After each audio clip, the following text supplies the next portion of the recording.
ಇನ್ನ ಕಾಂಗ್ರೆಸ್ ಕುರ್ಚಿ ಕದನದ ವಿರುದ್ಧ ಸಿಟಿ ರವಿ ವಾಗ್ದಾಳಿ ನಡೆಸಿದ್ದಾರೆ. ರಾಜ್ಯ ಸರ್ಕಾರಕ್ಕೆ ಜನರ ಕಷ್ಟ ಬೇಕಾಗೇ ಇಲ್ಲ, ಇವ್ರದೇ ಚಿಂತೆ. ಅಧಿಕಾರಕ್ಕೆ ಬಂದಾಗಿನಿಂದ ಬರೀ ಲಾಭದ್ದೇ ಲೆಕ್ಕಾಚಾರ. ಜನ ನಿಮಗೆ ಅಧಿಕಾರ ಕೊಟ್ಟಿದ್ದು ಹೀಗೆ ಕಿತ್ತಾಡೋಕ ಅಂತ ಪ್ರಶ್ನೆ ಮಾಡಿದ್ದಾರೆ.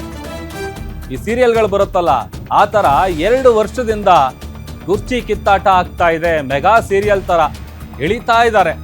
ಭ್ರಷ್ಟಾಚಾರ ಮಾಡಿ, ಬೆಲೆ ಏರಿಕೆ ಮಾಡಿ ಅಂತ ಅಧಿಕಾರ ಕೊಡ್ಲಿಲ್ಲ ನಿಮ್ಗೆ ಜನ. ಕುರ್ಚಿ ಕಿತ್ತಾಟ ಬಿಟ್ಟು ಜನರ ಸಮಸ್ಯೆ ಕಡೆ ಸ್ವಲ್ಪ ಗಮನ ಕೊಡಿ.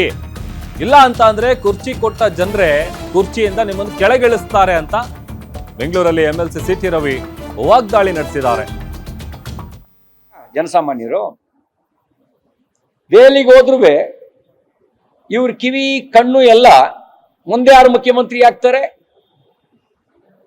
ನನ್ನ ಪಟ್ಟ ಉಳಿಯುತ್ತೋ ಇಲ್ವೋ, ನನಗೆ ಯಾವ ಪೋರ್ಟ್ಫೋಲಿಯೋ ಸಿಗುತ್ತೆ ಅನ್ನೋ ಚಿಂತೆಯಲ್ಲಿ ಇರ್ತಾರೆ ಹೊರತು ಜನರ ಕಷ್ಟವನ್ನ, ಜನರ ಚಿಂತೆಯನ್ನ ಕೇಳೋದಕ್ಕೆ, ಬಗೆಹರಿಸೋದಕ್ಕೆ ಇವ್ರಿಗೆ ಸಮಯ ಎಲ್ಲಿದೆ? ಅದೇ ಜನ ಕುರ್ಚಿಯಿಂದಲೂ ಇಳಿಸ್ತಾರೆ ಅನ್ನುವ ಎಚ್ಚರಿಕೆ ಮಾತನ್ನಷ್ಟೇ ಹೇಳಿಕ್ ಬಯಸ್ತೇನೆ. ಕಳೆದ 2 ವರ್ಷದಿಂದ ಧಾರಾವಾಹಿ ತರ ನಿಮ್ ಕುರ್ಚಿ ಜಗಳ ನಡೀತಾ ಇದೆ. ಸಿದ್ದರಾಮಯ್ಯನವರು ಎಷ್ಟು ದಿನ ಮುಂದುವರಿತಾರೆ?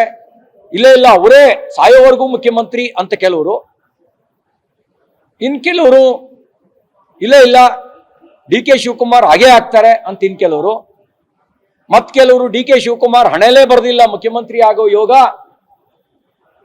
ಸಿದ್ದರಾಮಯ್ಯನವ್ರು ಇಳಿದ್ರು DK ಶಿವಕುಮಾರ್ ಮುಖ್ಯಮಂತ್ರಿ ಆಗಲ್ಲ, ಪರಮೇಶ್ವರ್ ಅವರಿಗೆ ಅವಕಾಶ ಇದೆ ಅಂತ ಮತ್ತೊಬ್ರು.